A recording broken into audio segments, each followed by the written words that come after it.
my channel. For those of you who are watching me for the very first time, I'm a travel content creator and make travel videos and lifestyle videos. So in my travel journey, I share all my travel experiences with you, and also I make lifestyle product review videos. In case you have not subscribed yet, do subscribe, like and share my videos. The world is here and where are you? So Vietnam के लिए ये code बहुत सही रहेगा। तो चलिए देखते हैं ऐसा क्या है वियतनाम में कि इतने सारे लोग ट्रैवल कर रहे हैं Vietnam. So guys, if you remember, I have traveled to Vietnam. I had a wonderful trip to Vietnam and I wanted to share the itinerary with you. So in this video, I am going to share my travel experience, how I got my visa, how I planned my trip, the itinerary, where we stayed and how we traveled. So for Indians, the favorite travel destination was Thailand. और हमेशा लोग Thailand की तरफ attract होते थे क्योंकि उन्हें लगता था कि ये एक चीपेस्ट डेस्टिनेशन है और वहाँ पे बहुत कुछ करने के लिए है। बट धीरे धीरे लोग वियतनाम की तरफ अट्रैक्ट होने लगे क्योंकि वियतनाम जाना उतना ही सस्ता है जितना आप थाईलैंड जाके स्पेंड करते हैं, और ये साथ ही साथ आपको कुछ ऐसे ट्रैवल एक्सपीरियंसेस मिलते हैं जो थाईलैंड से भी बेटर है। Vietnam is a land of natural beauty and rich cultural heritage, and these days it is becoming a popular tourist destination. The reason might be the amazing cultural heritage and the beauty of Vietnam, and also that it is not a very expensive tourist destination, and there are some direct flights from India to Vietnam. So the very first thing you should plan is when to go to Vietnam. Vietnam जाने के लिए कौन से months सबसे best हैं? Actually Vietnam जाने के लिए बेस्ट टाइम है from November to April, because ये ड्राई सीजन माना जाता है। सो I travelled in April and April में थोड़ा सा वेदर वार्म हो जाता है और साथ ही साथ ह्यूमिडिटी भी रहती है। एंड अप्रैल के बाद अगर आप जाएंगे तो फिर वेट सीजन शुरू हो जाता है और उसके बाद बारिश भी बहुत होती है। So the next thing that you have to decide is आप कितने दिन वियतनाम ट्रैवल करने में इंटरेस्टेड हैं। So according to me, you should stay in Vietnam for minimum of 7 to 8 days and a maximum of 15 to 30 days. So जो मैं itinerary आपके साथ शेयर करने वाली हूँ वो है 7 days 6 nights की आइटनरी, और मुझे काफ़ी कम लगी थी और मुझे लगा था कि मैं वियतनाम को बहुत अच्छे से देख नहीं पाई हूँ। तो अगर आपके पास थोड़ा एक्स्ट्रा टाइम है और आप इतना पैसा स्पेंड कर ही रहे हैं तो why not have a 9 days itinerary और अ 15 day आइटनरी, एंड पूरा ही कंट्री आप अच्छे से देख लें। So the next thing in our list is how to get the visa. Vietnam का वीज़ा आपको ऑनलाइन मिल जाता है, आपको ई वीज़ा आराम से मिल जाता है, या तो आप खुद अप्लाई कर लीजिए या फिर आप किसी एजेंट के थ्रू अप्लाई कर दीजिए। तो आपको मिनिमम 30 days का वीज़ा मिल जाता है और मैक्सिमम 90 days का वीज़ा मिल जाता है। और जो ये वीज़ा है ये single entry visa and multiple entry visa दोनों है। तो हमारा जो वीज़ा था वो 1 month का ही वीज़ा था और इसके लिए हमने पे किया अप्रॉक्सीमेटली $25 to $30, 2,500 से 1,000 से 3,000 के बीच में आपको वीज़ा मिल जाता है। यूजुअली ये वीज़ा आराम से 5 to 7 days के बीच में मिल जाता है, बट अगर आपका लक खराब हो तो ज़्यादा टाइम भी लग सकता है, तो अपने हाथ में ज़रूर 50 days रखिए। नेक्स्ट क्वेश्चन हमारे माइंड में आता है कि how to go to Vietnam. So India की मेजर सिटीज़ से डायरेक्ट कनेक्टिविटी है, मेनली कोलकाता, दिल्ली, मुंबई से डायरेक्ट फ़्लाइट्स हैं। सो वियतनाम जाने के लिए 3 एयरलाइंस हैं, एक तो है वेटजेट, एक है वियतनाम एयरलाइंस एंड एक है हमारे इंडिगो। एंड वेटजेट में बैगेज नहीं होता है इंक्लूडेड, सो आपको बैगेज के लिए अलग पे करना पड़ता है।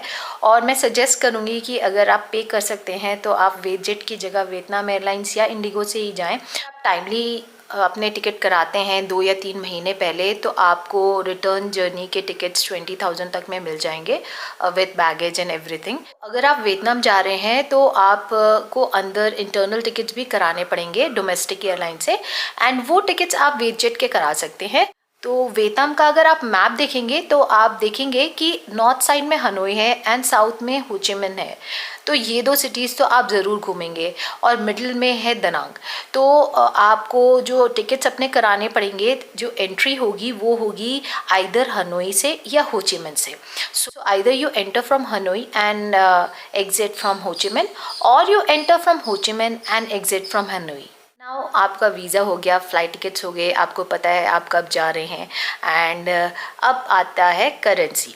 So the currency of Vietnam is Dong, और ये इजीली इंडिया में नहीं मिलते हैं। तो मैंने बहुत ढूंढने के बाद बैंगलोर में एक्सचेंज कराए थे डॉलर्स फॉर वियतनामीज डोंग, जिसका रेट मुझे बहुत ही ख़राब मिला। ये मुझे वियतनाम जाने के बाद पता चला। मेरे फ्रेंड्स ने दिल्ली से एक्सचेंज कराए थे, जिनको भी रेट उतना अच्छा नहीं मिला। The best thing is to carry dollars with you, और वहाँ जाके हर स्ट्रीट पे करेंसी एक्सचेंज सेंटर्स हैं जहाँ पे आप डॉलर एक्सचेंज कराइए और आपको एक बेटर रेट मिलेगा then if you do it in India. And while coming back from Vietnam, अपने सारे वियतनामीज डोंग ख़त्म करने की कोशिश करिएगा, क्योंकि जब आप उसे इंडिया में आके एक्सचेंज करेंगे तो उसका वैल्यू भी अच्छा नहीं मिलेगा। सो इससे अच्छा है कि आप अपना सारा पैसा वहाँ पे इंजॉय करके आएँ। सो अब आते हैं हम most important part of the video, that is the itinerary. अगर आप वियतनाम घूमना चाह रहे हैं तो आपको वहाँ की मेन सिटीज़ तो घूमनी ही है। तो मेन सिटीज़ में आ जाते हैं हनोई एंड हो ची मिन, and दानांग is also a very nice city which is located in central Vietnam. और अगर आपके पास थोड़ा टाइम है तो आप सापा जा सकते हैं, नात्रंग जा सकते हैं, और भी बहुत सारी छोटी छोटी सिटीज़ हैं जहां आप घूम सकते हैं। We had started our trip from Hanoi.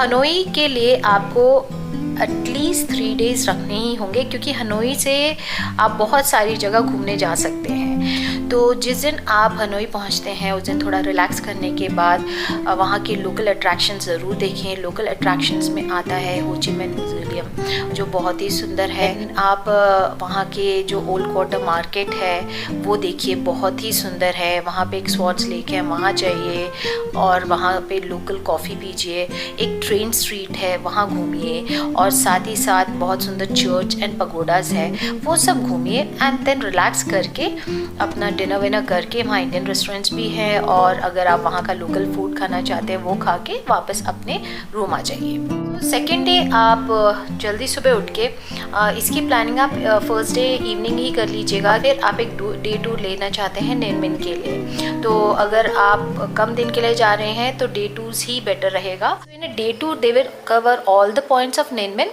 तो वो आपको सुबह लेके जाएंगे। ब्रेकफास्ट आप होटल से ही कर लीजिएगा और अपने साथ थोड़े बहुत स्नैक्स एंड वाटर वगैरह रख लीजिएगा।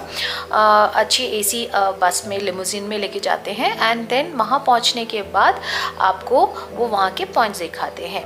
सो नेनमिन में वो आपको सबसे पहले लेके जाएंगे हुआलू एंशिएंट सिटी में।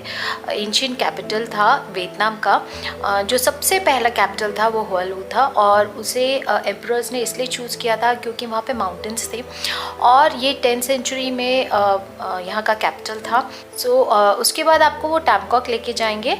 वहाँ पे आप एक बोट ट्रिप करेंगे, जहाँ पे आप जाएंगे पैडी फील्ड्स के बीच में से, और वहाँ पे लाइमस्टोन माउंटेन्स हैं दोनों साइड, पैडी फील्ड्स है, रिवर है, और उस रिवर के अंदर आप जाएंगे एंड बहुत लंबी लंबी केव्स के अंदर आप देख के आएंगे। बहुत ही सुंदर स्ट्रक्चर है and it is a UNESCO world heritage site. ये जो बोट ट्रिप होती है ये करीबन 1 से 2 घंटे की होती है, और एक बोट पे 2 लोग बैठ सकते हैं। एंड यहाँ के जो बोट्समैन हैं ये बहुत ही स्पेशल है, बिकॉज ये अपने पैर से बोट चलाते हैं।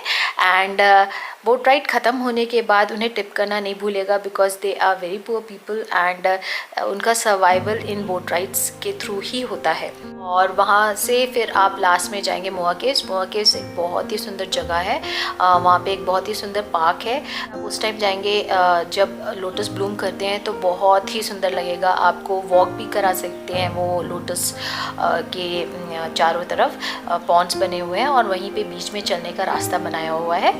हमारे टाइम में वो नहीं था। And then you have to climb steps and go to the top to a temple. That you can do, that is optional because it is very tiring.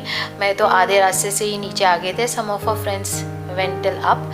And नीचे भी बहुत ही सुंदर सा पार्क है जहाँ आप टाइम स्पेंड कर सकते हो, खा भी सकते हो, फोटोग्राफ्स खिंचवा सकते हो। बहुत ही सुंदर जगह है। एंड इसके बाद वो आपको अपना बस में वापस आपके होटल में ड्रॉप करते हैं। थर्ड डे आप ज़रूर रखिएगा हलोंग बे क्रूज़ के लिए। या तो आप डे क्रूज़ ले सकते हैं। डे क्रूज़ में ये होगा कि आप अपने बस में फिर से जाएंगे हलोंग बे की तरफ। ऑन द वे वो आपको पर्ल फार्म्स दिखाएंगे, पर्ल कल्चर दिखाएंगे and you can do some shopping there and then सीधा वो क्रूज़ के लिए ले जाएंगे। और फिर क्रूज़ में आपका लंच रहेगा, आपको घुमाएंगे और वहाँ पे भी through the cruise they will take you to 2-3 spots जो बहुत ही सुंदर है। एक बीच है, देन आपको बोटिंग कराएंगे, फिर आपको लाइमस्टोन केव्स के अंदर लेके जाएंगे एंड वो सब बहुत ही सुंदर है। And this area is also a UNESCO world heritage site. मैंने इतना ट्रैवल किया है बट इतनी सुंदर जगह पहले कभी नहीं देखी थी, तो मैं हलोंग बे क्रूज़ तो सबको रिकमेंड करूँगी।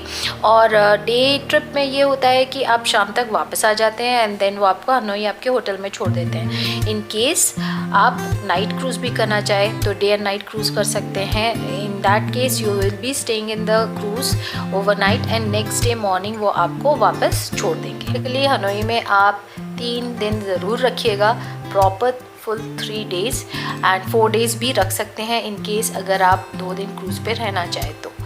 उसके बाद हमने पकड़ी थी फ़्लाइट दनांग के लिए और Danang is actually very beautiful. So Danang central part of Vietnam है and it is one of the biggest city of central Vietnam and it has very important ports।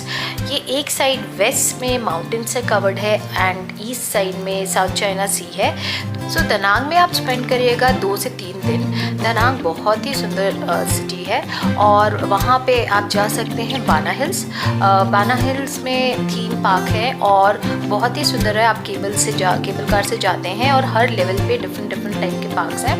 तो वो जो आप बाना हिल्स का डे रखेंगे उस दिन आप पूरा दिन आपका स्पेंड हो जाएगा बाना हिल्स में। It is very big and एक फ्रेंच टाउन तक उन्होंने बनाया हुआ है वहाँ पे भी आप इंजॉय कर सकते हैं। कई लोग बाना हिल्स में भी जाके रहते हैं तो दो it's a little expensive but Danang से आप बाना हिल्स विजिट कर सकते हैं। देन आप जा सकते हैं ड्रैगन ब्रिज पे एक फायर शो होता है जो हर वीकेंड पे होता है। तो अगर आप वीकेंड पे वहाँ पे हैं तो वो फायर शो भी देख सकते हैं। हम जिस होटल में रहे थे वो एकदम बीच के पास था बट हमारे पास टाइम नहीं था तो हम वो बीच एंजॉय नहीं कर पाए। तो आप एक इवनिंग पक्का रखिएगा बीच के लिए। दनांग के पास ही एक टाउन है Hoi An which is again a UNESCO world heritage site, वहाँ ज़रूर जाइएगा। सो होयान और दनांग पास में है। अगर आप कैब लेके भी जा सकते हैं, बसेस चलती हैं और हम तो दनांग में ही रहे थे और वहीं से हमने होयान विज़िट किया था। बट अगर आपके पास एक और दिन है तो आप होयान में एक होटल में बुकिंग करा लीजिए। होयान के beaches are better than Danang के बीचेस एंड होयान जो एंशिएंट टाउन है वो जाके आप देख सकते हैं। रात को ज़रूर जाइएगा एंड वहाँ पे रिवर क्रूज़ करिएगा और विश लैंटर्न्स फ्लोट करिएगा इन द रिवर, बहुत ही सुंदर लगेगा। होयान इज़ सो ब्यूटीफुल और रात के टाइम वहाँ पे इतनी बड़ी मार्केट लगती है जिसमें आप शॉपिंग कर सकते हैं, खा पी सकते हैं। इट्स अ ओल्ड टाउन, वहाँ पे इतने फॉरेनर्स जाके रहते हैं और बहुत ही सुंदर लगता है रात के टाइम। वहाँ पे लैंटर्न फेस्टिवल भी होता है एवरी मंथ, तो अगर आप उस समय पहुँच गए तो बहुत ही मज़ा आएगा। उसके बाद आप फ़्लाइट पकड़ के जाएंगे होचिमिन सिटी।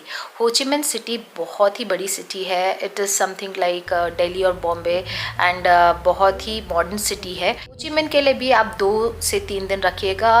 एक दिन ज़रूर आप रखिएगा कूची टनल्स के लिए जो बहुत ही सुंदर टनल्स है और इन टनल्स को यूज़ करके वियतनाम ने वॉर जीता था। वहाँ जाके आपको वियतनाम वॉर के बारे में बहुत कुछ पता चलेगा और आपको पता चलेगा कैसे इन्होंने अपने वॉर जीता था using those tunnels. And also you can visit the War Remnants Museum and also the Independence Palace। Next day आप रखिएगा बेंथन मार्केट में शॉपिंग के लिए, मॉल्स जाइएगा, एंजॉय करिएगा और मेकोंग डेल्टा भी होकर आइएगा और इसके साथ ही आपका ट्रिप ख़त्म हो जाएगा। I hope you enjoyed this vlog and stay connected for more such vlogs. So till we meet again, keep enjoying life, stay safe and stay connected.